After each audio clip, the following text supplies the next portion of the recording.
চলছে কোন মাস? জুলাই মাস চলছে তো, আমাদের আগস্ট মাসে হচ্ছে পরীক্ষা, মূল্যায়ন শুরু হবে।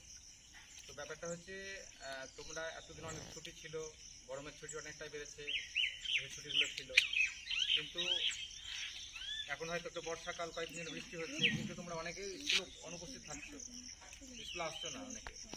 তো ব্যাপারটা হচ্ছে আজ তো মাত্র একটা মাস সময়, আর কয়েকদিন সময়, তারপরে তো মূল্যায়নটা শুরু। আর তোমাদের অনেকের দেখা যাচ্ছে, অনেকের যে বাড়িতে তোমাদের পড়ার যে প্রাইভেট টিউটর বা কোনো কিছু সেরকম নেই, তোমাদের বাড়িতে যারা বাড়ি দেখায় বা নিজেগুলো স্কুলে যেগুলো তোমরা করো, আমরা যেগুলো শেখাই সেগুলোই তোমরা চর্চা করো। তো তোমরা যারা স্কুলে আসছো না, তাহলে সেগুলো তোমরা সেগুলো তো তাহলে সেগুলো করাই হচ্ছে না তোমাদের। সেই জন্য বলবো, তোমরা যারা যারা স্কুলে নিয়মিত আসতে, তাকে আরও নিয়মিত হতে হবে, প্রত্যেকটা দিনই স্কুলে আসতে হবে, কেউ কামাই করা যাবে না। আর যারা তোমাদের বন্ধুরা যারা কেউ আসছে না স্কুলে, তাদেরকে স্কুলে আসতে বলতে হবে। তার মাত্র কয়েকটা দিন সেই বিষয়গুলো নিয়ে আমরা এগুলো, আমাদের প্রায় সিলেবাস আমাদের শেষের প্রায় মুখে।